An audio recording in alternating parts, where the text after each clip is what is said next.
Welcome to the Gen X Talks podcast, live from the Loop Studios in Minden, Nevada. Making plans with the boys. I'm gonna hit the town. Yeah, I'm gonna make some noise. I push past the pain and my wounded pride. I'm gonna live it up. Yeah, stay out all night. Oh my God. Can you even believe it's 10 o'clock in the morning and it feels like 5 o'clock in the morning? Welcome to the Gen X Talks podcast. I am not here with my current wife. Well, I'm not here with any wife right now. We'll get to that in a minute. No. Oh, look at all of you reaching for the knob.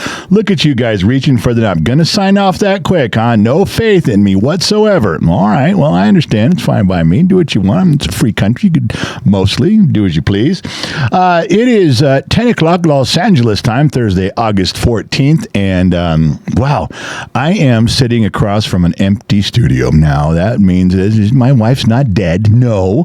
She didn't finally leave me. No. She didn't finally file those divorce papers that I know of yet. I haven't been served anyway. Anyway, she is not well. And I mean by not well, she is super not well. And there's so many complications in life right now. We're finishing the move from California, as most of you know. And it just seems like every single day, something cuts you off at the knees. You're just trying to cross that finish line. That's all you want to do. So I'm going to give you guys a recap. It'll probably be a little short stream. We'll do another one tomorrow or later today to make up for it. We'll get the duet, Batman and Robin, back in here. We'll do it one more time like we're supposed to. But for the right now, I'm going to give you guys the update. You guys have been asking so many questions. I posted pictures of our trip to California, and most of you said that's not enough pictures.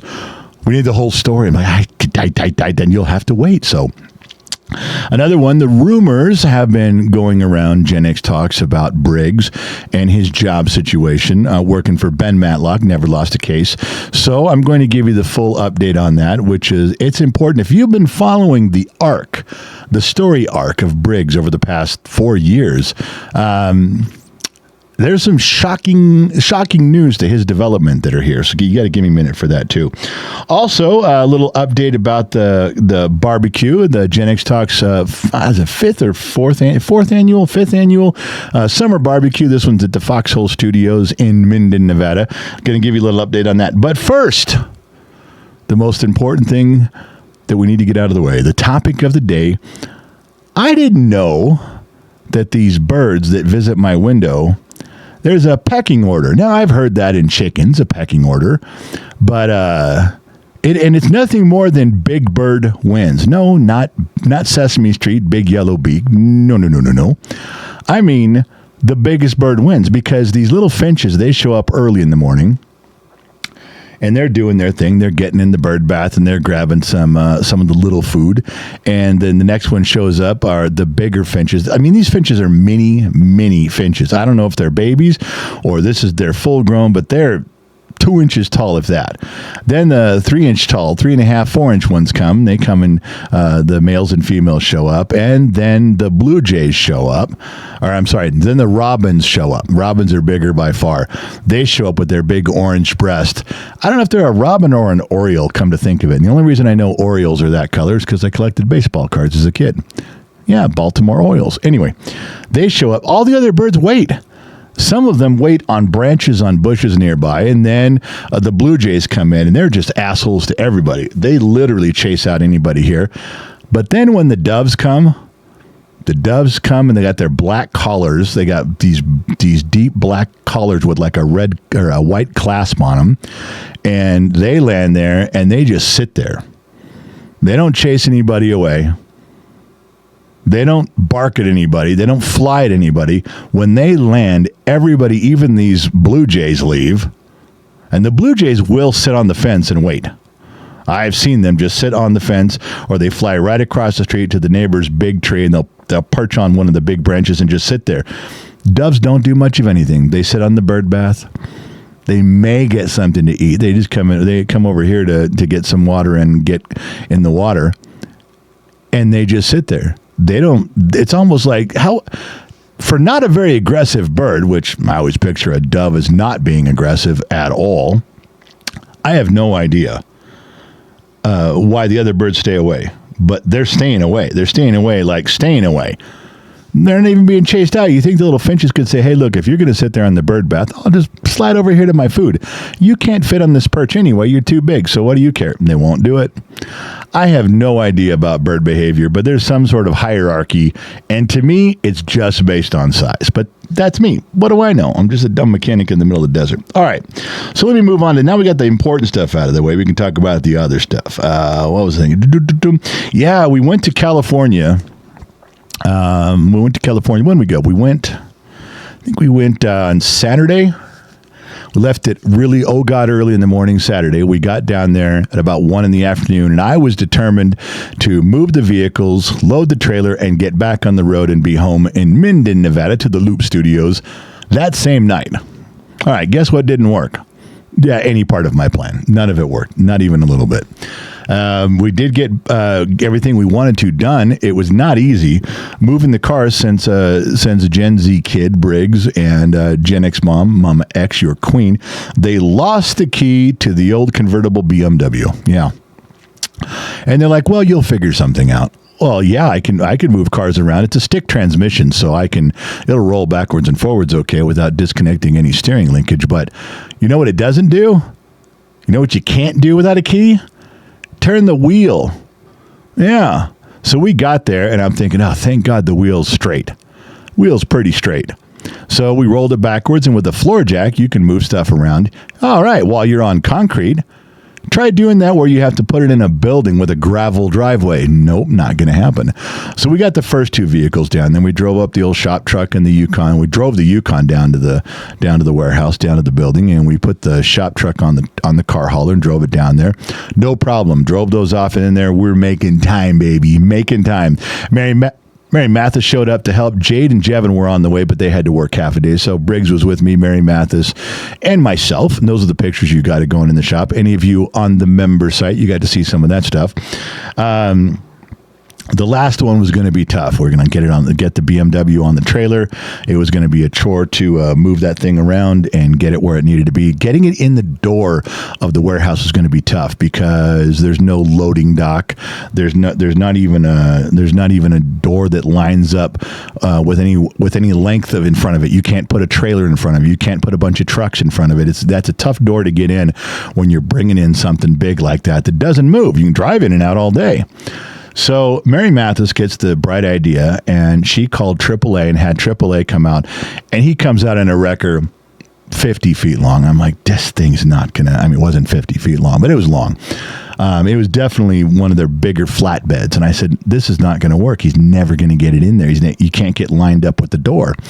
So Mary and Briggs drove down with the tow truck driver to the building. She'd just been there helping me drop off the other two vehicles, so she knew what was going on. And Briggs, of course, been down there his whole life. That was the buildings that I had my shop in for 15 years.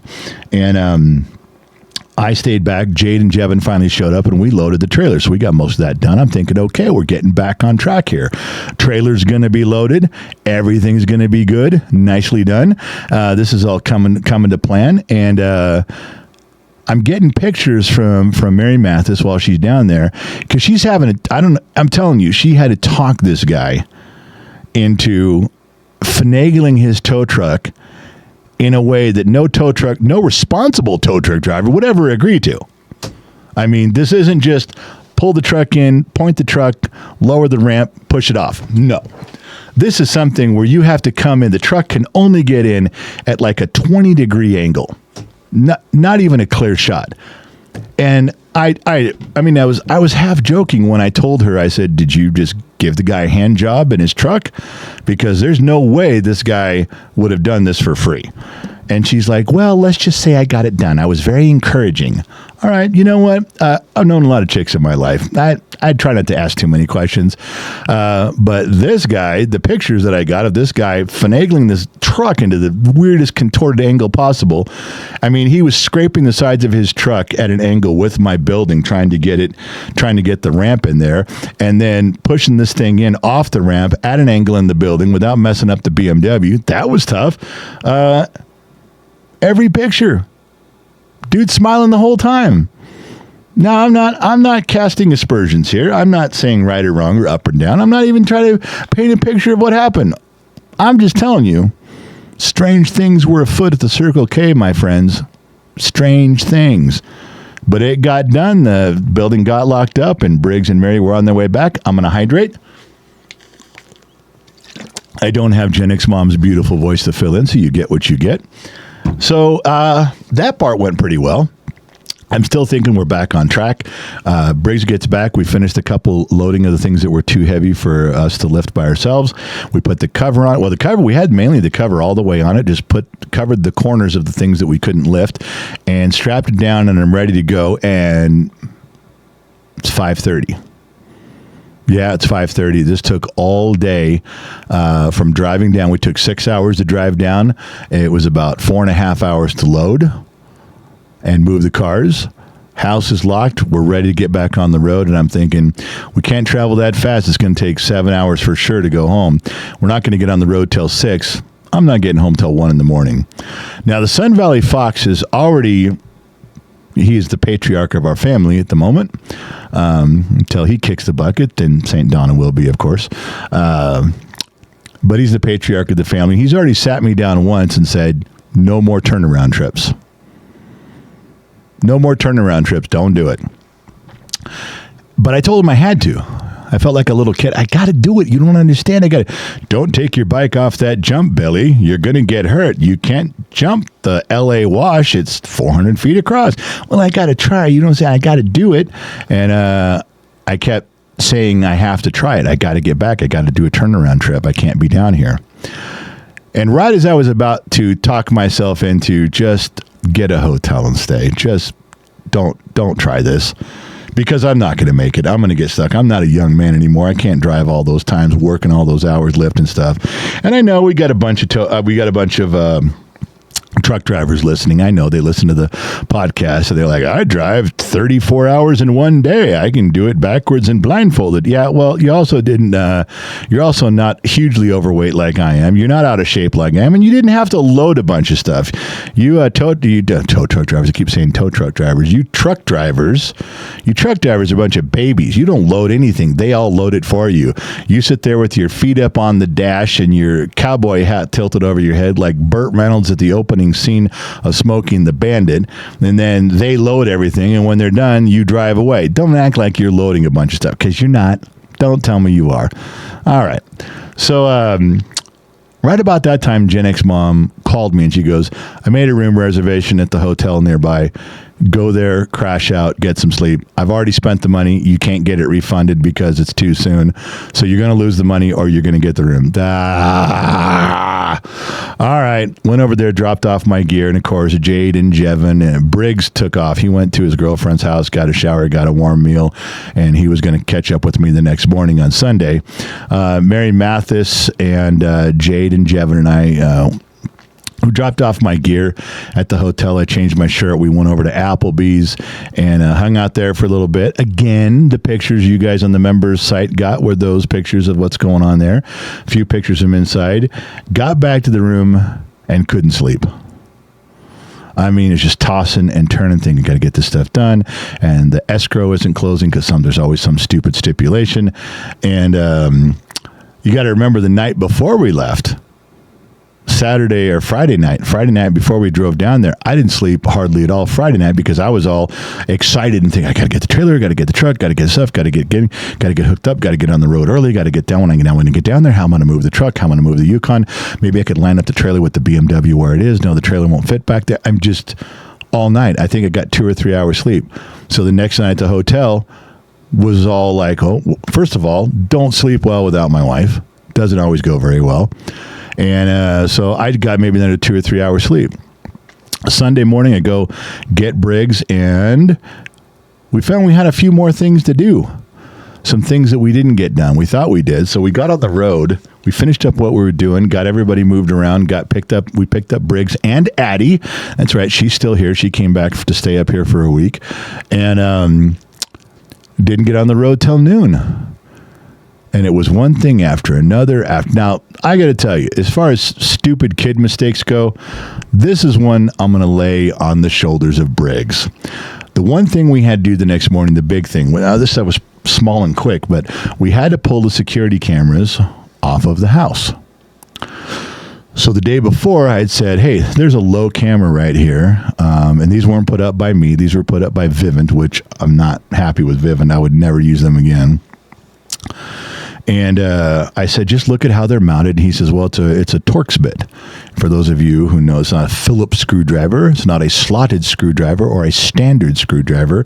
This was called a Torx bit. A little bit hard to describe it. Picture a star shape, a 6-pointed star shape, like the Star of David. And that's the tool you need. Now, he's the only one who's looked at it. He's the only one who crawled up the ladder, and he looked nose to nose with it. He goes, okay, I got you. So the next morning, we drive over to Harbor Freight. Of course, we're doing this so early, they're closed. We go to Home Depot, and Briggs comes out with 6 different size Torx bits for the screw gun. The smallest bit he got was easily 6 times too big. I said, what are you doing? So we go back to Home Depot, drive all the way back out there. And remember, I got the trailer hooked up now. I'm dragging the trailer around town while we're trying to figure this out. He goes in, he goes, okay. Now I look over in the passenger seat, and he's holding a card with like 12 wrenches. I thought, okay, these are going to work. 12, they weren't really wrenches.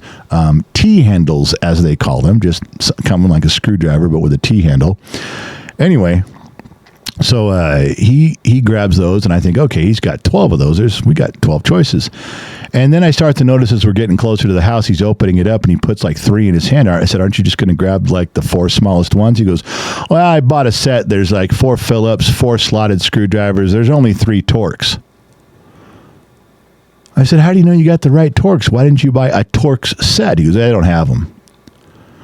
Again, he climbs up the ladder to the first one. Too big. Believe it or not, if you guys know sizes of Torx, the average size of Torx you use is a T20 and a T25, maybe a T15. Those are the 3 common sizes. He needed a T4. Does that show you how far off he was? So now I'm just livid. I'm like, God damn it. You know, you're the only one doing this. We keep driving across town to Home Depot and back. Can't you just get the right fucking tool? So... And this is the old Briggs. This is just typical old Briggs. Like, no, this should work. This will be good enough. We'll be fine. That's how he sounds too. I'm imitating him perfectly. So go back to Home Depot one more time. This time as we're driving over, Addie is on her phone looking at the Home Depot app, and she says there is a set of Torx bits, interchangeable Torx bits with a handle, goes all the way down to like T3. I said, good, take her with you. All I want you to do is pay for it and let her get it. So Addie goes in with him. They come out with the set. We go back to the house. Lo and behold, even though now we're 45 minutes behind schedule, we do get the right tool. We take the pieces off the house. We're all good to go. We go down the road. We fuel up. They grab some food. And we're on the road starting at noon. Now, to be fair, if I would have tried to take off those cameras the day before on Saturday, wouldn't have made it. I wouldn't have been leaving at 6. Even if he would have got the Torx bits right, I wouldn't have been leaving at 6. We'd have been leaving like at 8 o'clock at night. It just didn't, nothing was working out. And I like the idea of getting some sleep, but I barely got anything. I guess some is better than none, as they say. But, tough 2 nights, drive all the way back.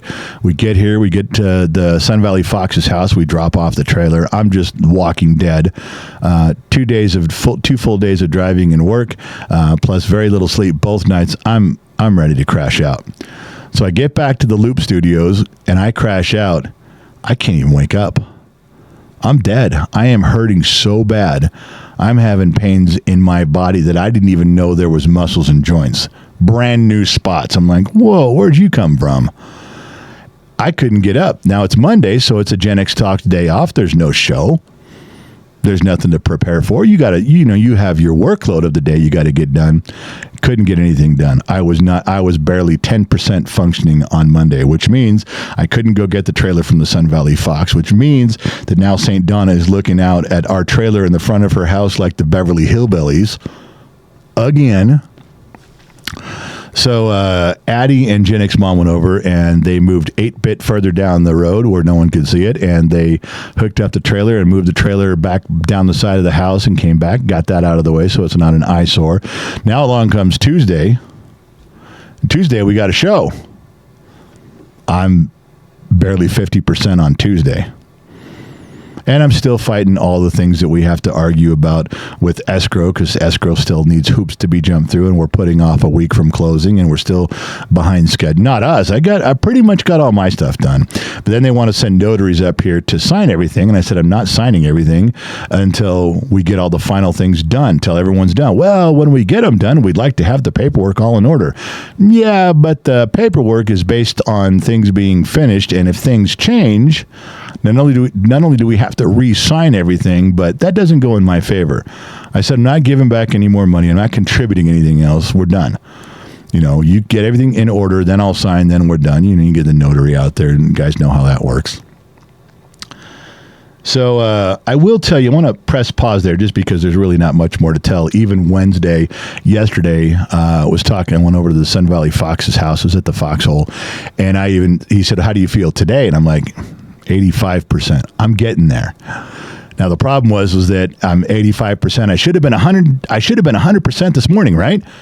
Now it's 4 days after the event, and if you're old and tired and crusty and fat like I am, you still should have recovered by then. You got some night's sleep, you got some food, you got some meds, you got your vitamins, you took your yuck water, everything's good.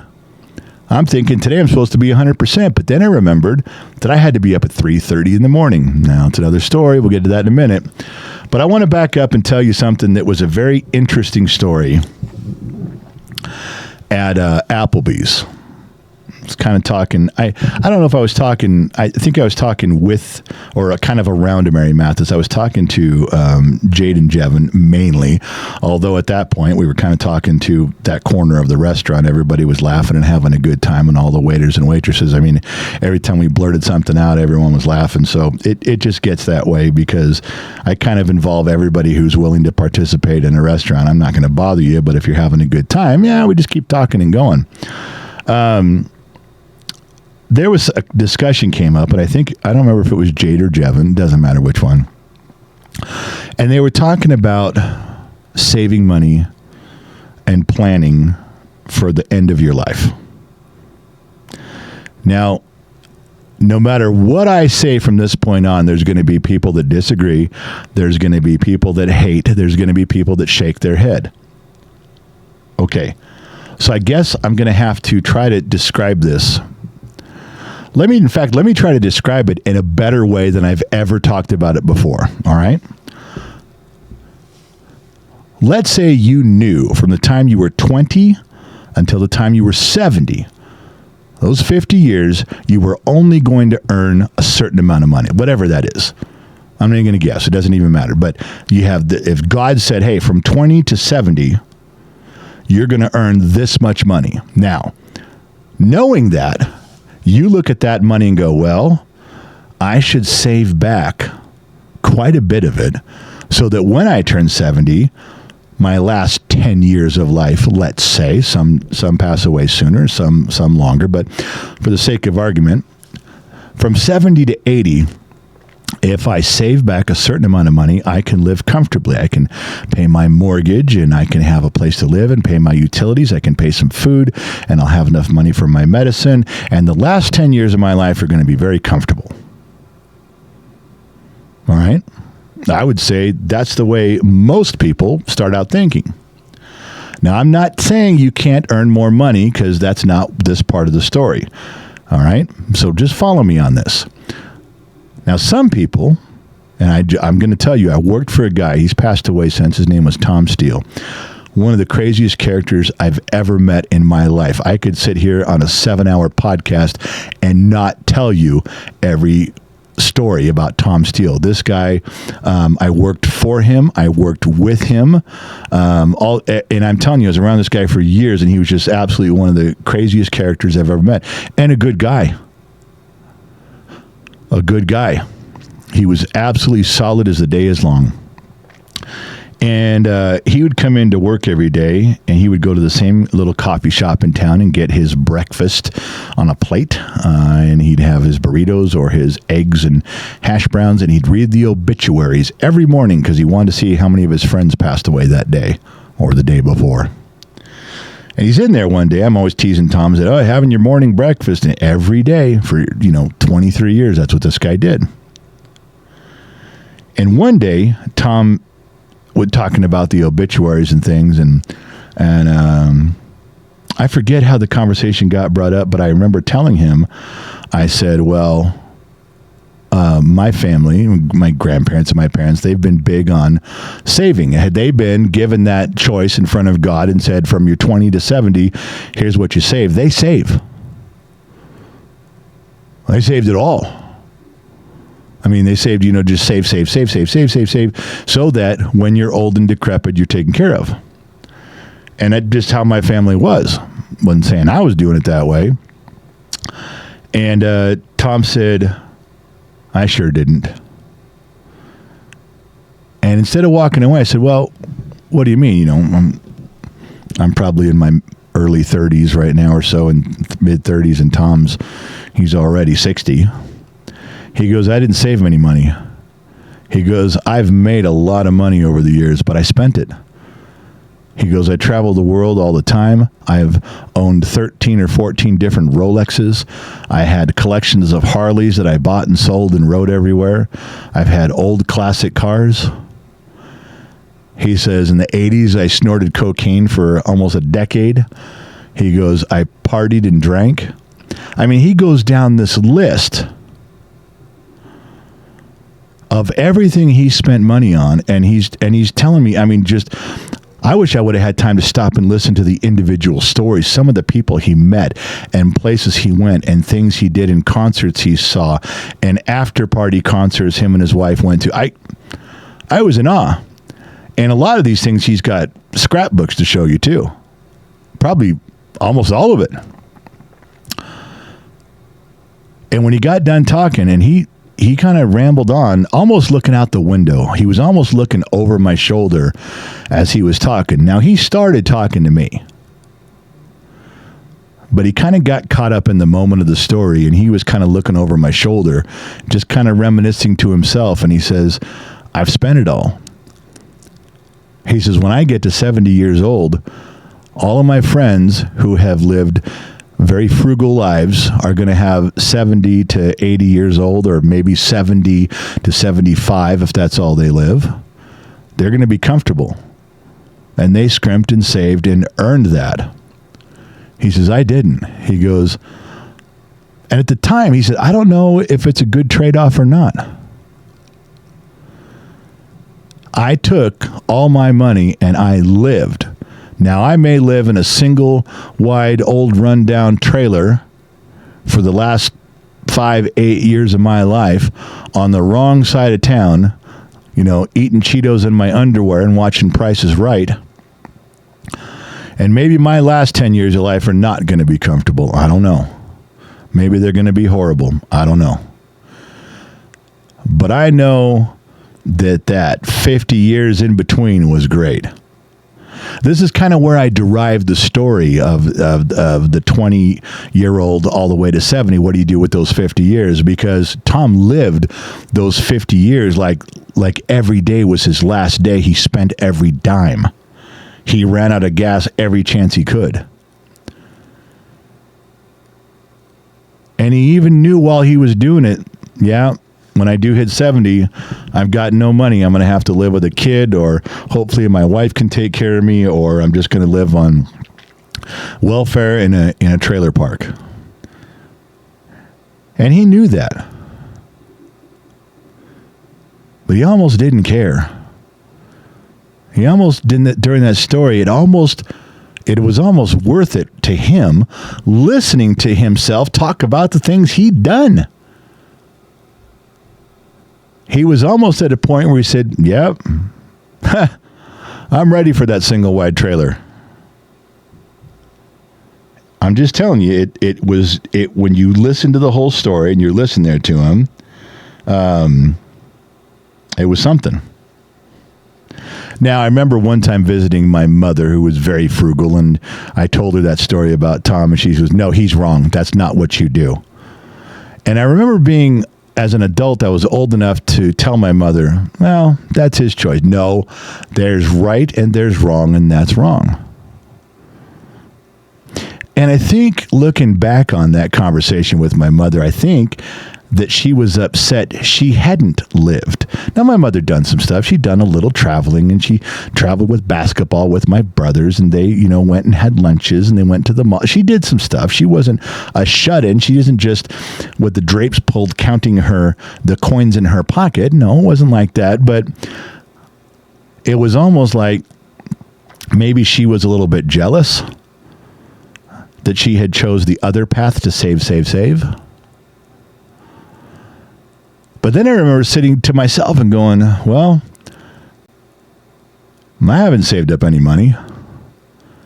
Maybe I should claim that it was a choice. Maybe I should pretend that I'm happy that I won't have any money when I'm 70 and that I'm just going to live in a trailer park. Maybe I will find some kid to tell my stories to, and he will envy me. And I don't know. I don't think that's a fair way to look at it. I don't think, whatever situation you're stuck in life, pretending it's a choice.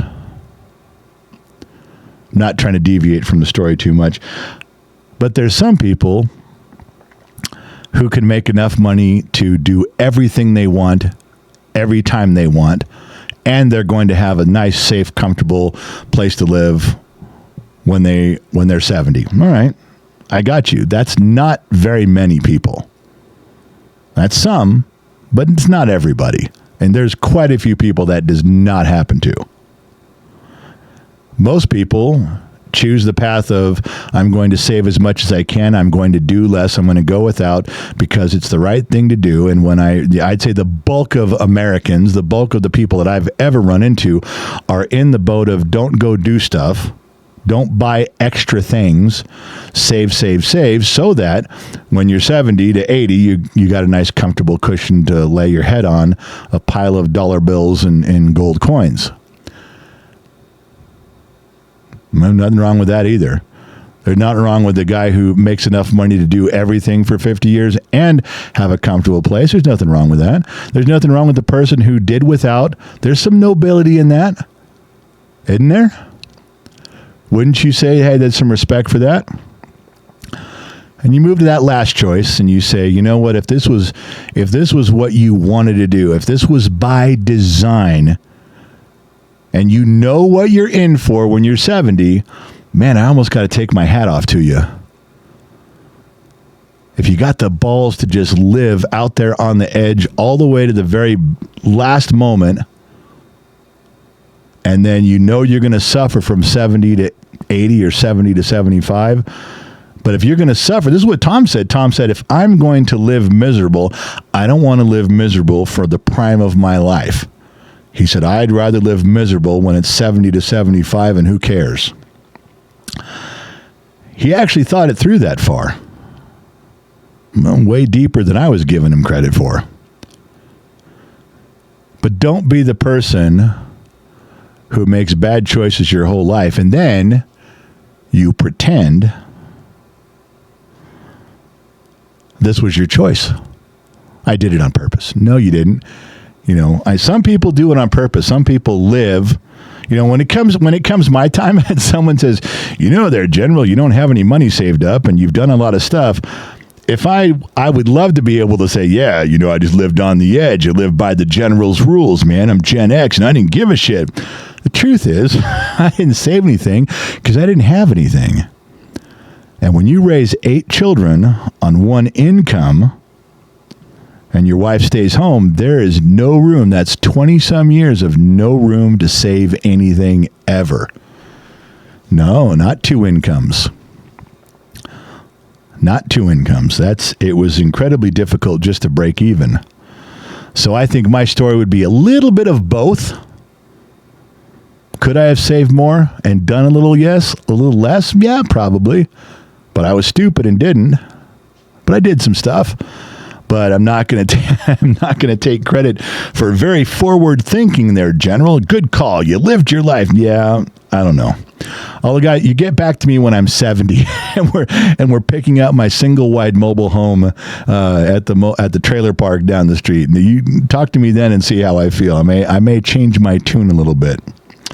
But back to the topic of people that choose their life. I know rich people that are miserable and they have everything. And their marriage isn't super strong and they don't get along or they haven't gone along for years. And they say, well, we really worked and we saved and we planned and we have everything we need. Yeah, except happiness. They're so well off. You're so happy. The only thing you've got is money. That's all you got left. You don't have anything else. And they act like it was by design, but it wasn't. They became miserable like the rest of us, trying to figure out a marriage, trying to figure out job and kids. It just didn't work out for them, but they ended up with money. I know poor people that are miserable. I know rich people that are happy. I know poor people that are happy. There's no one set standard for any one person. This is where I disagreed with my mother. I think you should pick the life you want and stick to it, but I don't think you should pretend it was by design. I don't think you should pretend that anything you did, it's like, well, my marriage isn't super strong, but, we knew that if we both worked, that we'd be apart and the marriage would suffer. So you didn't plan that. That's how it worked out. You're repeating how it worked out when you look backwards. You guys both worked so many hours and lived so far apart, your marriage became distant and you got a bunch of money, but you act like you planned it that way. Like you knew if you worked really hard apart that it would work out. You didn't know that. In fact, you were hoping that's not the way it worked. I could say the same thing about myself. Well, I knew that if my wife stayed home with 8 kids, saving money would probably be impossible, but that's a choice we made. We didn't make that choice. We figured we'd find a way to do it. We always just assumed something would work out. We just keep trying. We didn't plan that. But it's always funny to watch people look back with their nobility and go, well, we planned it this way all along. No, you didn't. Just like the girl who saves herself for marriage and doesn't ever go party and doesn't ever do anything, and then she has to sit there around people and they listens to their stories in their teens and 20s, and then you got to sit there and she says, well, I chose to be perfect and wonderful. Yeah, but you're also jealous that you didn't get to do all these things and everybody else did. You can see it. I'm telling you, I know a girl from high school right now who I'm referring to. That is exactly how she did in high school. She was beautiful. She saved herself. She got married. Her marriage seemed to work out okay, as far as I know. I don't know a lot about it. But every time that we were around her and her husband and all of our other friends, every single time that people were telling the stories, you could tell she was sitting there just going, God, I wish I'd done that. I wish I'd gone down to Malibu and taken off all my clothes and gone skinny dipping in the ocean, but she never did. And she does the typical thing. Well, I chose not to. No, you kind of got sucked into it. You stayed that way because you're a Christian family, heavily Christian family, and you stuck it out till you got married, and now you wish you'd done those things. I get it. There's many facets of life when people can pretend that the circumstances they're stuck in was their choice. Rich, poor. It's one thing to really mean it, and it's hard to tell. Maybe you'll never know. How do you know if a person's lying or not with that? But it's one thing to really mean it.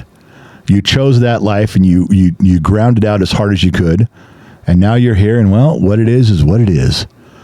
But it's another thing to hide behind, choices you made, stupid ones. There's stupid rich people that gave up their marriage to be rich. That's a stupid choice in my book. There's people that gave away all their money on stuff and now they're wishing they had money at the end of life. Okay, that was a stupid choice. Just don't pretend that you did it that way on purpose unless you did it that way on purpose.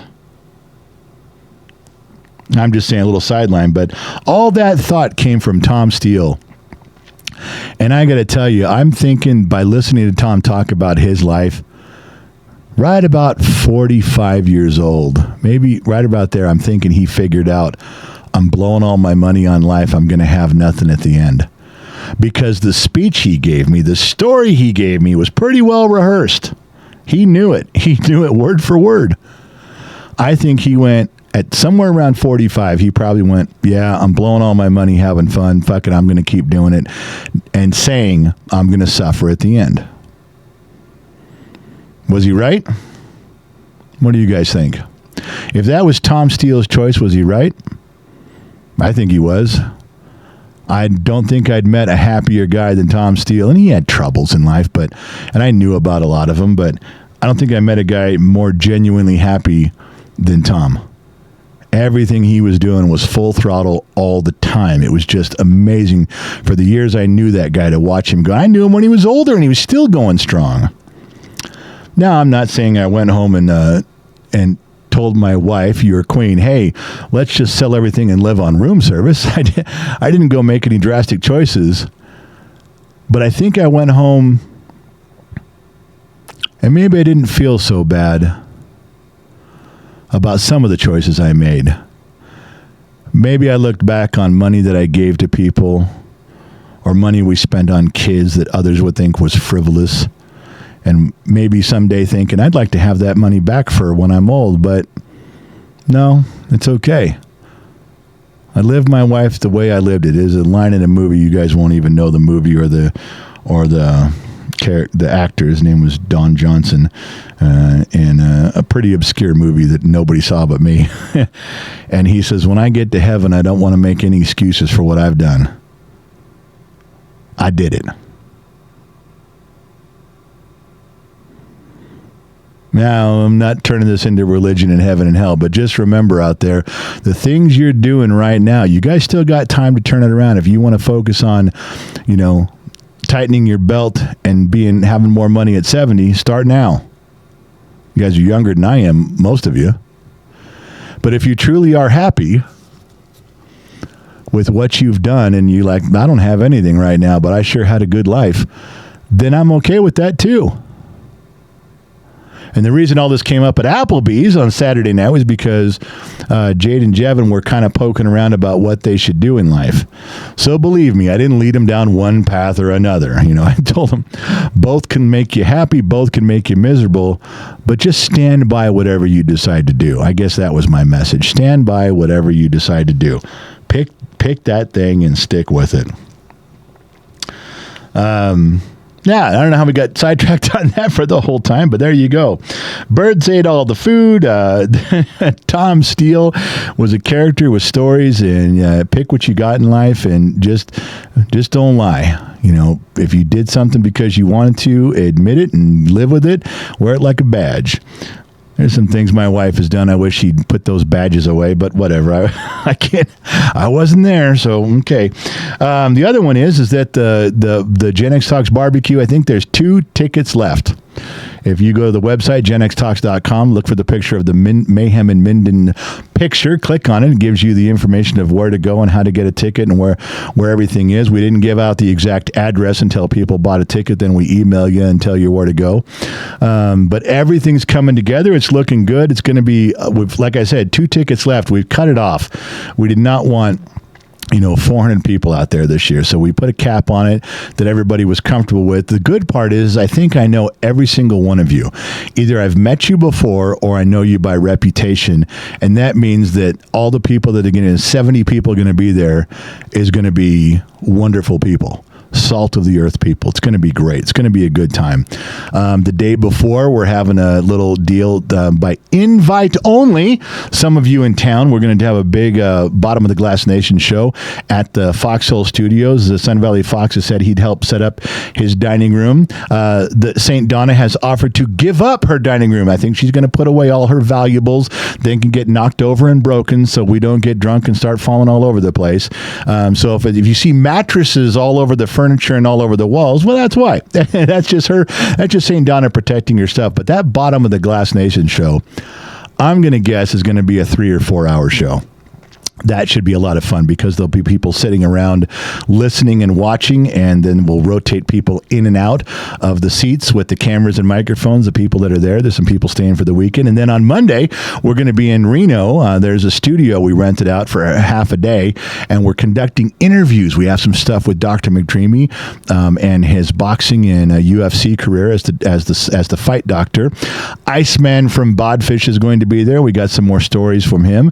And Sahara H., who has had one of the most interesting lives, just cursory, the things that I've heard from the female truck driver, and then worked at a funeral parlor. I'm just telling you how interesting. And I know she's got tattoos. If it's okay with her, I'm going to ask her to show me every single tattoo and tell me the story behind it. I don't think that's going to happen, but I'm going to ask. Sun Valley Fox, like, I'll be there with you. I can hold up the curtain so, nobody looks but us. I mean, nobody looks, and you make sure everything's okay.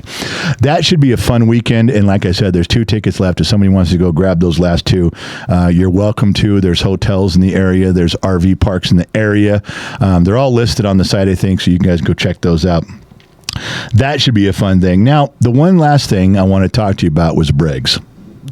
You guys have been following the arc of Briggs. Lazy, lazier than my other kids, doesn't care as much as my other kids, and slowly over 4 years, he's coming into his own. You guys remember the debacle about him selling Cutco knives, because most of you bought Cutco knives. Suckers. Well, I bought more than you guys, so I'm the king suckers. You're all suckers, but I'm the king. I did. I supported him, and I bought those stupid knives, and I guess they're really good. I guess some people were telling me it's kind of a flex. If you've got all the Cutco knives, that's some sort of a flex, like, hey, look what I got. No, please don't use my Cutco knife. That's special. That's just for me. I didn't even know the name Cutco knives until you started working there. But now your queen has her sets of Cutcos and stuff like that. And that was a kind of a pyramid scheme, in my opinion. And he fell and got kicked out of his apartment and didn't pay his credit card and behind on his truck insurance. And he came home and we got him all squared away. Well, kind of hard to get a job while you're moving down there, and we were. But he gets a job up here with Ben Matlock. Never lost a case.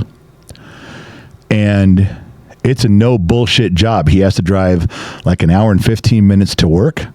He has to clock in at 7 in the morning, and he works till, I don't know, probably 1 or 2 in the afternoon, and then he drives an hour and 15 minutes home. I mean, his day is a 10-hour day. For sure. 10.5-hour day. Plus, to get there on time, he's up at 4 in the morning and 3:30 in the morning. I thought he won't last a week. He has no job training, no skill with this. He's never done it before. His first job should have been a mop at McDonald's. Not an important job, being an electrician's apprentice for a big company, over an hour away, where they're relying on your lazy ass to get up and be there. And he did it. And so he was there 3.5, 4 weeks, and he's going every day. He gets up. He's loving his life. Briggs comes home, takes a shower, kisses his mama, does a couple chores, grabs some food, goes in his room, plays his video games with his friends. He pays his bills. He's doing his responsibilities around here, and he's going like crazy. And then Ben Matlock, never lost a case, threw a monkey in the wrench. Said, hey, Briggs, you and a bunch of other crews, I need you over on another job site. We got to finish something up. We're a little behind schedule. I'm running 3 crews. Let's get this stuff done. And he says, but you have to be there at, I think it was 7 o'clock at night, and work till 5 in the morning, or 4 in the morning, I guess. Well, 5 in the morning. Yeah, 5 in the morning. So Briggs goes, okay. Then he comes home and tells me. And I sat him down. I said, you do realize that you're working a 10-hour day? He goes, yeah, built-in overtime. Okay. You still have an hour, 10-minute drive, 15-minute drive. Now you've gone from working a day shift, with your drive time and your work, a day shift was a 10.5-hour day. And it was very difficult for you. He goes, yeah, it was. And it still is. I'm still getting, he's only been there a month.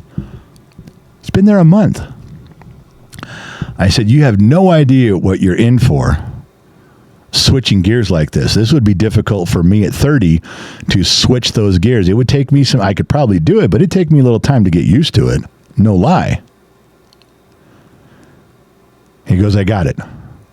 Well, when do you think his first day was? Now, Ben had called me and said, hey, I heard you guys are going to California. When are you coming back? And I told him what the timeline was. He goes, okay, then I'll give Briggs an extra day or so to, recover from the trip and get his sleep, have him go to bed during the day, sleep, be up at night, do that stuff. Let's get him on track. Ben was very smart about that.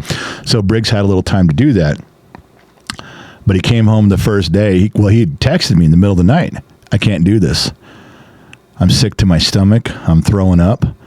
I'm tired. I want to come home. I can't do it. And I said, you stick out your shift. If you can, come home afterwards. So I got a text like every hour all night long, and he says, okay, I made it to the end of the shift. I'm coming home. I noticed on the security camera when he came home, he's wearing no shirt. So the next available, because he was sick the next day, very sick. He had to call in sick to work that day because he was bad. But when he did come out of his room, I said, why were you on the security camera out front with no shirt? You look like a meth addict walking around. He goes, yeah, that's what the cop said. Like, what cop? He goes, I was throwing up at work. He goes, I got in the truck. I couldn't drive. He goes, I drove like 20 miles, pulled over, 20 miles, pulled over. The third time I pulled over, he goes, I had no place to stop, but on a very small emergency lane on the road. He goes, I threw up all over myself in my truck. I took off my shirt, wiped myself down through the shirt in my truck. And he goes, a cop pulled over and tapped me on the window and said, you can't park here. And he goes, he wanted to see all my license and everything. And he goes, what are you doing here? And there I am, no shirt, looking like a tweaker driving this old Dodge, trying to come home. And when everybody else is going to work at 5 a.m, and he goes, I work up the road on one of the plants up there. He goes, oh, are you on the USA Parkway crew? And he goes, yeah. And the cop says, okay, he told him what happened. And Briggs said, he just told me to pull up to the next turnout and then, recover there and then get on the road. So the cop was cool about it. And then he goes, I came home, but, I didn't wear my shirt in the house. I just, fell asleep on the floor is what he did. And I went and checked in his truck, and sure enough, his truck smells like puke and got puke all over his shirt. So he came to me once he got coherent on that day off, and he said, I thought he was going to say, I want to quit. I thought he was going to say, get me out of this, call Ben, fix it, do something. And what he said was, how do I do this? I don't know how to do this. I don't know how to work these hours and do this. I'm going to be sick again. And I said, well, do you want to quit? He goes, I don't really want to quit. He goes, I love working with Ben. I love the job. I just don't think I can do the night shift. I said, how many more days do you got on your night shift? He goes, 2. I said, okay, if mom drives you in the evening and drops you off, and if I agree to pick you up at 5 a.m, can you finish out your last 2 days? He goes, yeah, I'll finish my work. He goes, I'll do it. He goes, that'll help me make it. I'll do it. I said, well, then why don't you do 2 days and then talk to Ben and see what you think? So this brings you back to what I was doing up. I was up at 3:30 this morning, which is why also those of you who listened to the Off the Record show last night, Gen X Mom was not part of the Off the Record show because she was driving Briggs to his job an hour and 15 minutes away. And I went and picked him up. I was up and on the road 3:30 in the morning. I got there, waited for him, picked him up. I wasn't feeling well. Got back here to the house, got him in the house. He's good. He had a good day. He goes, I can do this. He goes, I might even be able to do the whole week. And I said, okay, now listen, you're biting off more than you can chew again. What if you have another bad day? You can't call Ben and say, look, I got this. I'll finish out the week or two that I've got coming up with this new job and then back out because you don't like it. That's what you can't do. After tomorrow, I'm going to pick him up tomorrow morning, same thing. I said, after tomorrow, you got to decide. Do you want to call Ben and say, hey, I can't do this. Can you please put me back on days? Do you want to try to stick it out and just tell your supervisor I'll be here next week? But then you got to do it. And I don't know that I can drive you every day next week. You're going to have to go back to driving yourself. Mom can't be on the road that long doing that. That kills her. You guys know your queen. You know Gen X Mom, when she drives, she can drive about an hour. And then it just kills her. All her joints hurt. She's in bed. She's taking pain meds. And she was willing to do the 2-hour drive yesterday and the 2-hour drive today. She said she'd do it, but it's a big sacrifice for her. And it's not super easy on me. You think I want to get my fat ass up, and I'm trying to recover from the last weekend thing. I'm just about going to be 100% today for the first time, and at 3:30 I'm driving down the road. Willing to do it for my son because I love my son. And it's the right thing to do for him to stay working on the days he committed to doing it. But if he were to say he wanted to quit working as an electrician because it's too far of a drive, I would lean into him like a ton of bricks. So fucking what? Lots of people have driven an hour to work, sometimes longer. So what? I have. I did it. And I told him this once. I said, I've driven over an hour to work in a worse car than you're driving, in a bucket of bolts that was barely hanging on, that had no heat. Don't tell me you can't do this, you big baby. Now, that's if he was just going to think about quitting, working for Ben in the day job. But I told him, I said, if you have to leave the company because they're making you stay on that night shift and you decide you can't do it, I would not make fun of you for that. I would not tease you for that. You didn't sign on for that. You're trying. You're toughing it out with these days. I'm helping you, but I would not. That's something I wouldn't be mad at Ben. It was not Ben's fault. Ben's got a job to do. He's got a crew to run. He's got a deadline to finish. He's got to use all the people at his disposal. And as far as Ben's concerned, if you're in the construction business, you fucking better know what you're getting into. I wouldn't fault Ben even a little bit. Not even 1%. Ben's doing his job and other guys are doing this. They just maybe are a little older. Maybe don't have to drive as far. It's a tough situation for a 19-year-old to be in when this is your first real job. But I told him, I said, after we'll come home tomorrow morning at 3:30, and my fat ass will be on the road. I'll go get him, and we'll talk it out. He finished out his days. He's going to find out how much longer the job's running, what he'd be signing on for and committing to. And I said, then you just got to tell Ben, hey, I worked it out. I can do this. I'll stick it out. Or you got to call him and say, please put me back on days. I just can't do it. You got to be honest with Ben. Ben's moving pieces around the board too. But I was very proud of Briggs for going back. I thought for sure he'd quit when he had to drive all that, and he didn't. He was working that day job just fine. He loved it. He would make himself get up. I couldn't make that. If I gave that kid $10,000 to wake up at 7 o'clock in the morning, he'd wake up at 7:03 and then argue that he should still get part of the $10,000. There's no way I thought he'd be able to do that job, and he did. And I told him every day how proud I was. I go, man, we fist bump at least once a day. I go, dude, you're doing it. You get a big boy job, and you're doing it. I said, I'm proud of you because it's not easy to do. This one, I'm just trying to help him through it to keep his commitment to Ben and then give him the options where I don't want him to make a bad choice because he thinks his dad is going to be disappointed and lean on him. But the character arc of Briggs, as we've all watched from the last 4 years, the changes that I've seen in him in the last 6 months, and especially since we've got up here to Northern Nevada, it's a different way of life. It's a different vibe. It's different people. Everything's different up here. And it changes a person. And it's changed all three of us moving up here for the better. So you guys need to know why I'm like, oh my God, it's 5 minutes before the live stream starts. Jennick's mom's sick. She probably shouldn't have driven him, but she did it. She had a bad night, but she did it. I drove him this morning. I got back here at 6:30 and fell asleep and woke up at 10 minutes before the show's supposed to start and went, fuck, raced into the studio, and here I am. But even if you don't get anything from this podcast other than I'm very proud of Briggs and the man he's becoming, then I'm fine with that. I can't tell you, what a different vibe it is living up here and being near my brother-in-law and my sister-in-law, even though my favorite part of going over there is their dog Zelly, who just cranks herself up with the zoomies and doesn't stop till we leave. That dog is incredible. But Joe, Sun Valley Fox, his name is Joe. You guys know that. Sun Valley Fox has a way of imparting stuff to people without ever lecturing you. His mother was the same way. Just amazing. Sun Valley Fox never looks busy, but he's always doing something.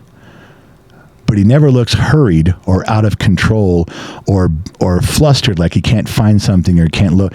Never looks that way. Sun Valley Fox is the epitome of 1970s cool on the outside. I don't know what's going on in his head, but he doesn't look like he's moving fast. He doesn't look like he's in a hurry. He doesn't look like he doesn't know what he's doing, and yet he's always busy.